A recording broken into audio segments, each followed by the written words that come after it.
So what was the question again? Oh, why is it called the traffic jam?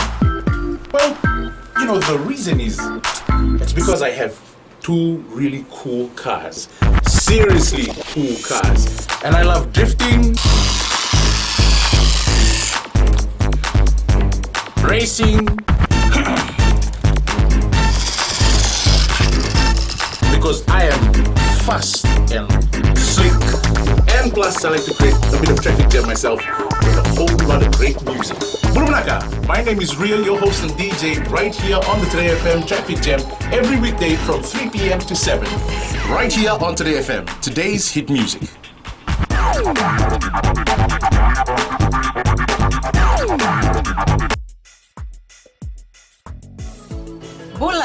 Bula FM nambando na sera ni wasiningo na ni batara ni sibiti ko bekenda na diwa na tini na miniti na may pakuriti ore bengrabe na nantang nongo kanda na dabiti ko ni ro na kaloko ena ka benden de bobi na tay wali ni may dabiti ko na woni matakabo na libsarti ko na bisere talio ni na namaka do batiti ko may kine na kenan daw ro ko di kanamaki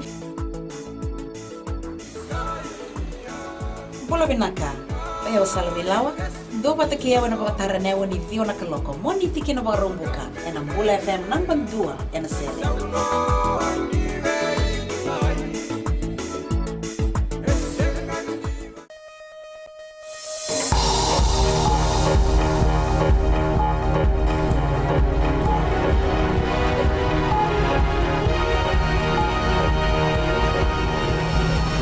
In this bulletin, Tourism National Plan targets $20 billion direct spend in 2020.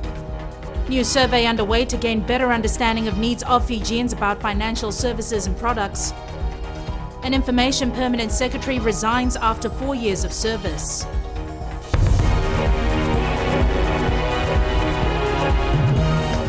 Good evening, I'm Jackie Spate and this is FBC News.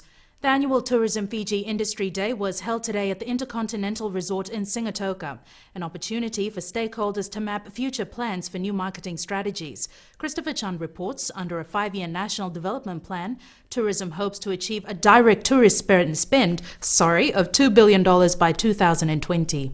The industry has had a record year with increased arrivals from 7 of the 9 markets. The target for next year, 714,000 visitors. We're really looking forward to upping the ante. The numbers we're looking at, they're not too far-fetched. We're looking at least by 2020 to get the numbers, the actual spend up to about $2 billion, which is quite a substantial figure. Meanwhile, the government is focusing on enhancing infrastructure. The $100 million Nandi Airport upgrade, the $65 million 4-lane Nandi Road project, and the $9 million spent on the Denarau Bridge. I think right at the outset we need to get the infrastructure up and running to be able to support the numbers that we're looking at. And that's the major focus. If we don't have the infrastructure, obviously we won't be able to get the numbers that we want. But the infrastructure development, so the development incorporates what's happening. There is also a new tourism master plan that will set ambitious targets to achieve by the year 2020. Identify emerging markets with future potential, and then we need to target specific market segments in these markets, which means we have to use every Fiji dollar we get from the government in a smarter way. Tourism is without a doubt Fiji's largest industry, contributing 33% of our foreign exchange, raking in over $1 billion in revenue and employing more than a third of Fiji's population. The Industry Day today goes a long way in ensuring tourism's future growth. Christopher Chand, FBC News. A 26-year-old resort worker is the latest road fatality, following an accident on the Queen's Highway at Nathavora, Singatoka this morning. The victim and 2 others were passengers in a vehicle that hit a truck.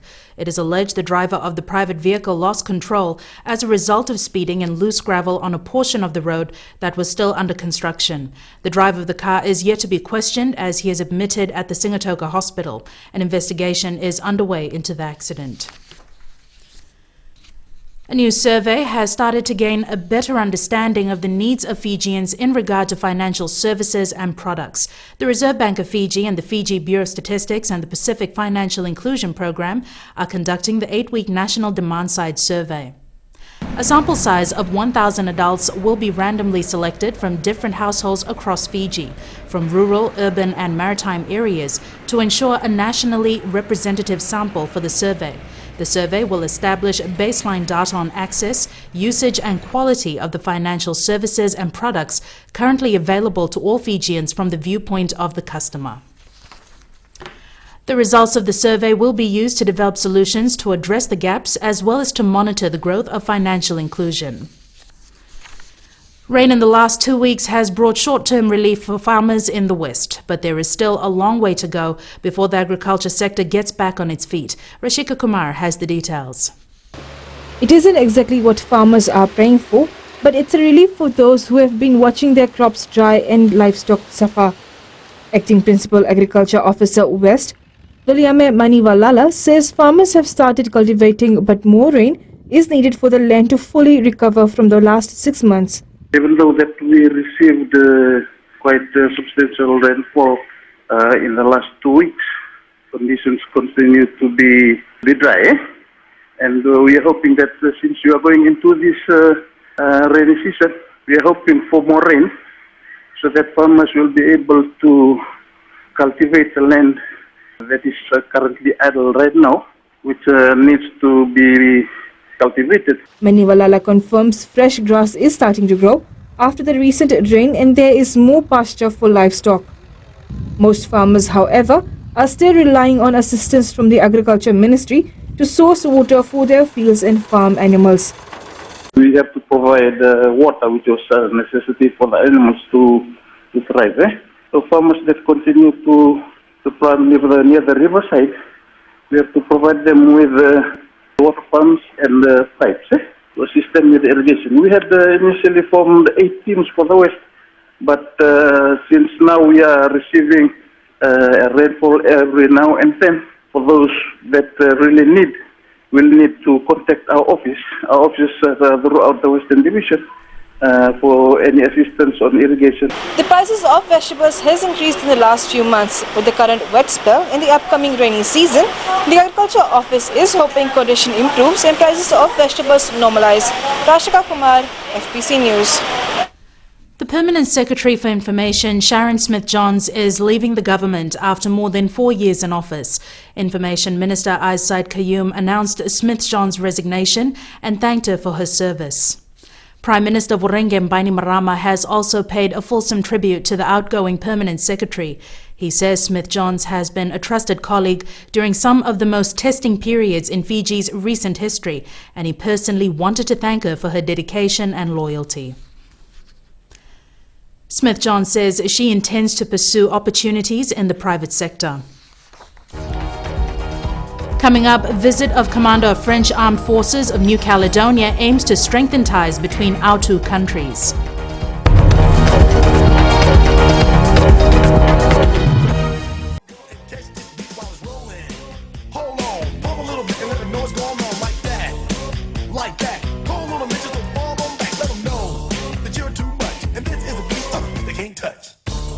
How are you doing, Fiji? Yes, indeed, fast approaching, well, the major bulletin. But before we even talk about the major bulletin, what about my little news flash? Oh my gosh, please don't let me get started on that again. Getting on the bus yesterday, and then he tells me, brother, move on to the other seat, because we can fit 2 people where you're sitting. Hey, you can't blame the dude for being honest, okay? There was nothing honest about what he said. Hi, I'm Pivil. And I'm Fina, Your daybreak duo on Gold FM. From Mondays to Fridays. From 6 a.m. to 9 a.m. Turn us on.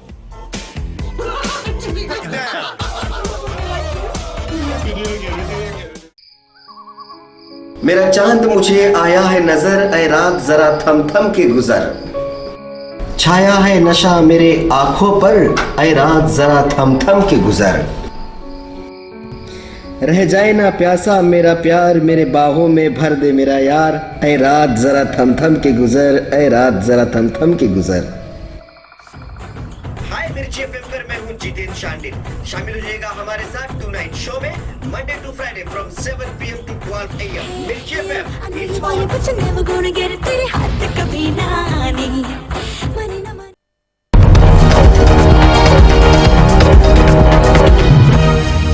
Welcome back. This is FBC News. The Ministry of Rural Development, paid $46,800 for vehicle repairs and maintenance in 2013. The Auditor General's report tabled in Parliament shows the payments were made to 8 companies either for parts or repair work on vehicles. In February last year, $4,800 was paid to Nivis Motors without the required 3 quotations. Lindua Transport was paid $1,400 without the cheapest quotation being selected, and another $5,900 was paid without any purchase order issued or an inspection of the vehicle. More than $19,000 was spent with Automec by the Rural Development Ministry, divided into 4 transactions. The anomalies noted in the reports were no proper quotes obtained or the cheapest quotes not being selected. A $17,000 expense had no paid stamp on any documents and no evidence the vehicle was inspected after the repairs. A 39-year-old man who was found dead floating in the Singatoka River suffered injuries when he fell over the bridge onto rocks. Police say a post-mortem reveals the cause of death being consistent to injuries sustained in the fall. The victim was last seen with several other men at a drinking party in the early hours of the morning in the town. He allegedly fell over a bridge onto the rocks under a tram line. The case is still under investigation and the case docket will be sent for inquest. Chiefs and people of Kadavu are being encouraged to use their natural resources to improve the livelihood of their families and villages. This issue is being discussed at length at the Kadavu Provincial Council meeting in Suva. Watisoni Rakanroka reports. The annual meeting that discusses development and other issues of importance to the province of Kadavu got underway this morning. Chief guest and a son of Kadavu, Fiji Water CEO Rokoseru Nambalarua, issued a timely message to the delegates. My 2 objectives on Kadavu is to declare Kadavu to be an organic island and divine some land be reserved for a commercial and agricultural lease be used by our people.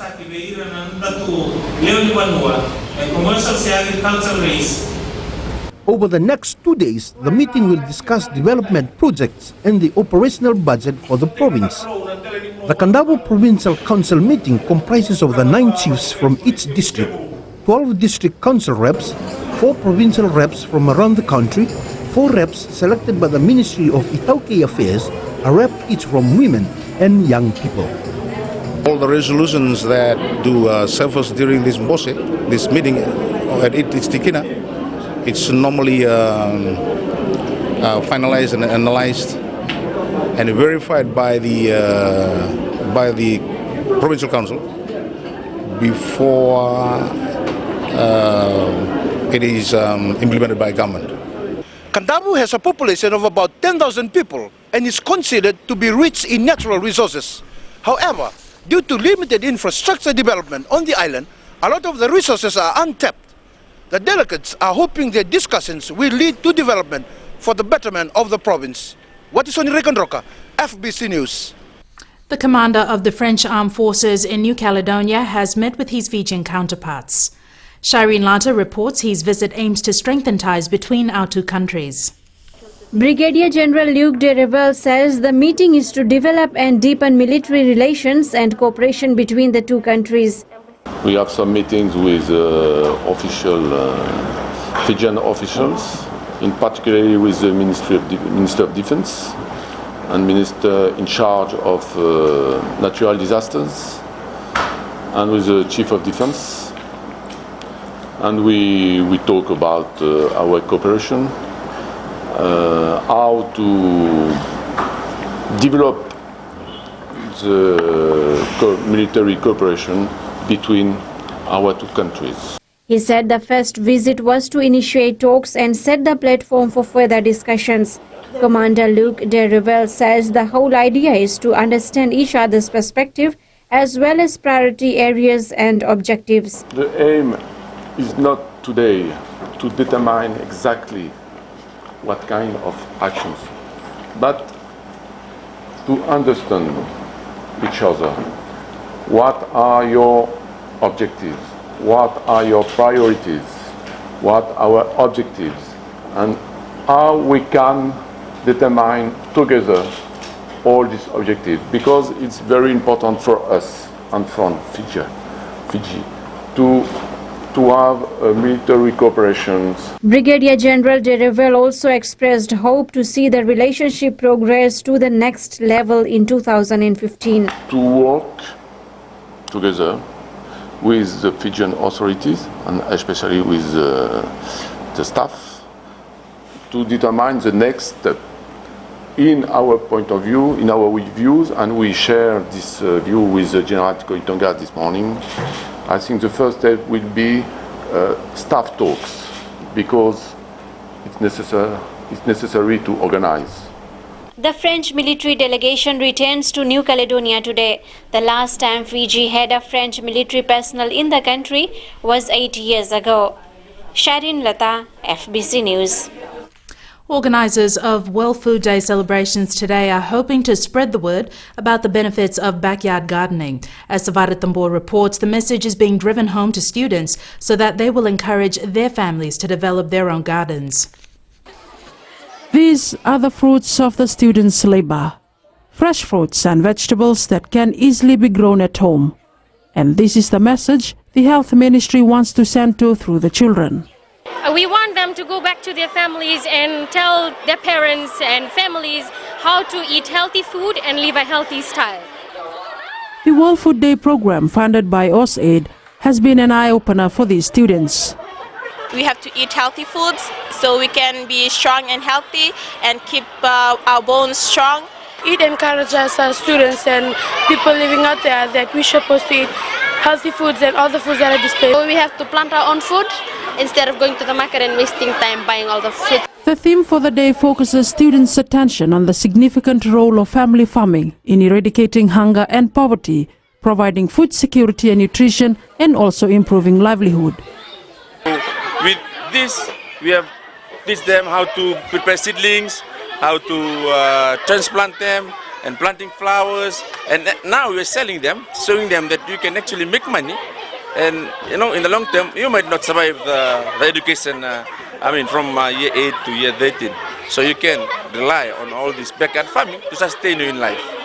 The day is celebrated widely by many other organizations concerned with food security, including the World Food Programme and the International Fund for Agricultural Development. The World Food Day theme for 2014 is family farming, feeding the world, caring for the earth. Samira Tambua, FBC News. We turn to sports now. Here's Jamie with the latest. Thanks, Jackie. Good evening in sports tonight. Coach Ben Ryan faces some tough decisions as his side marched back into camp today, 3 men short.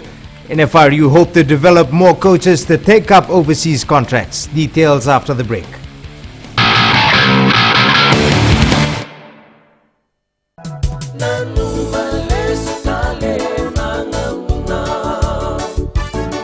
Wala mo na siya matumay, hana gana ko rotaki na yan robongi kevika na matumay huga tali tigun na bisere waraki muni na gana ko rotaki ngo na yan robongi enambula FM nimbulo benaka oya wabika na isoro ranyo na tumani omai mai na vito na kabe kina tini karuwa nung bongi lebu ena gana ko rotaki sekoya na yan robongi enambula FM enambandua enasere.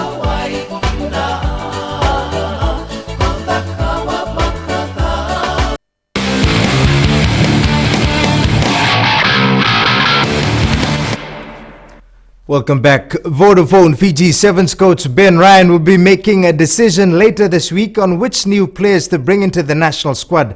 With the national side having marched into camp today, a number of players from the current squad have taken up contracts overseas. Ryan will be back in the country tonight after having watched the Central Coast Sevens in Australia over the weekend.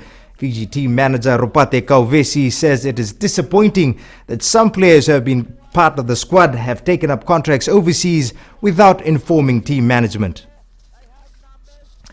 Already the team has lost the likes of Pio Tuwai, Apisai Nangaliva and Senibalati Ramuwai, who have taken up contracts in Sri Lanka. And with the influx of Fijian rugby players in overseas competitions, the Fiji Rugby Union wants coaches to follow suit. The FRU, through its development unit, is happy with Fijian players securing contracts with clubs abroad and say local mentors can also achieve this in coaching. Josephine Navula reports. Losing players to overseas clubs is not a bad thing after all. As much as the Fiji Rugby Union wants to keep its players here, it is something which cannot be avoided. It's the nature of professionalism coming in. We would like to keep our players, but then we don't have enough resources to keep them here.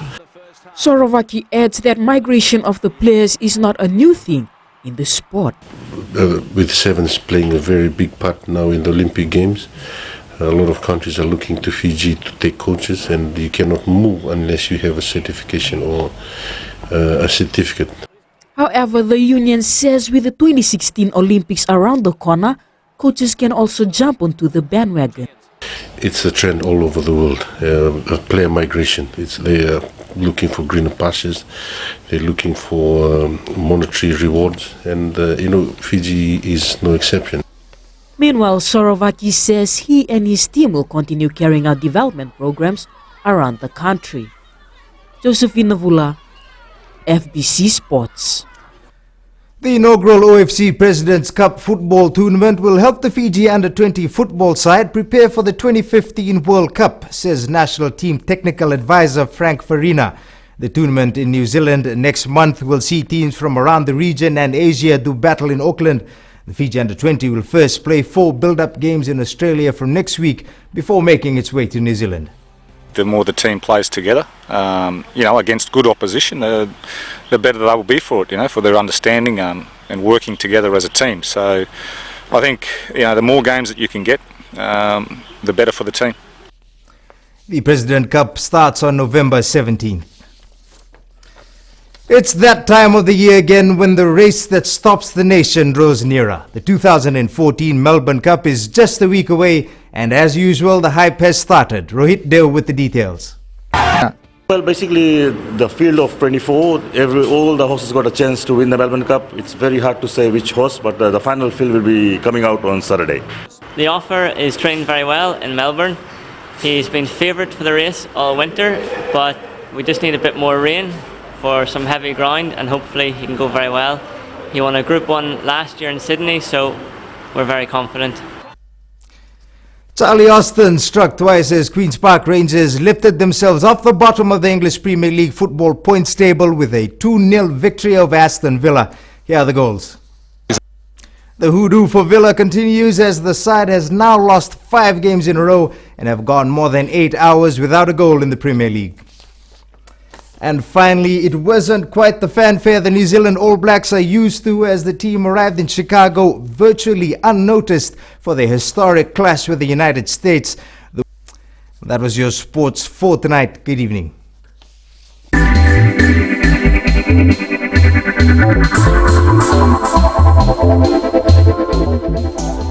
Fiji should expect a sharp increase in investment by June of next year. Investment Fiji Executive Chairman Truman Bradley says investors who have registered for their projects will start implementing them early next year. Bradley also told an export awareness seminar in Suva today that the global market is a highly competitive place. He says exporters need to increase productivity and improve the quality of their products to be successful in the global arena.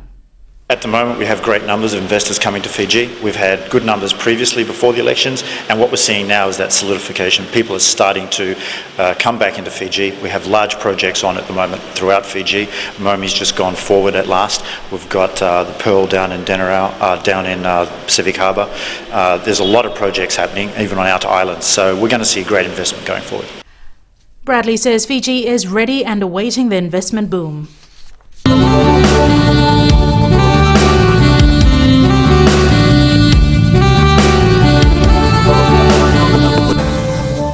Turning to the weather, cloudy periods with some showers were experienced over most parts of the country today.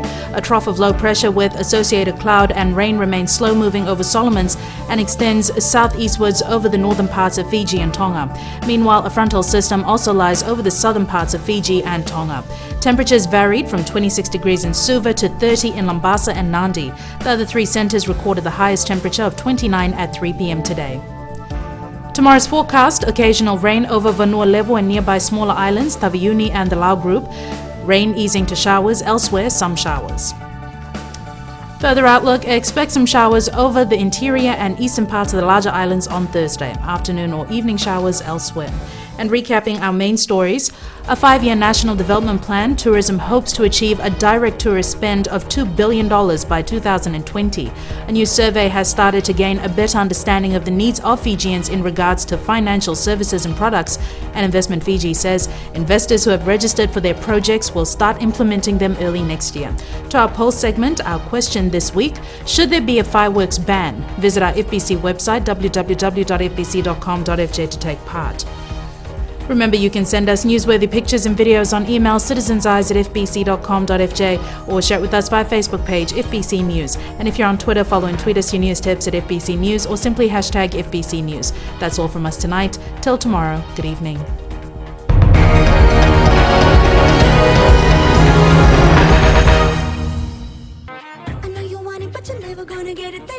You train से मिर्ची FM पर रफ्तार में मैं यहाँ आपके हम सफर साथी कृष्णील शामिल हो चुका हूँ और फिजी में विदेश में आप जहाँ कहीं पर भी हमें सुन रहे हैं कृष्णील का प्यार आप तमाम दोस्तों तक पहुँचे। हेलो गाइस, मैं हूँ डीजे कृष्णील। आप हमें सुन सकते हैं मिर्ची एफएम रफ्तार में मंडे टू फ्राइडे शाम 3 से लेकर रात 7 तक हम आपको रॉक कराएंगे। मिर्ची एफएम इट्स हॉट। अब दिल करता है हाले हाले से मैं तो खुद को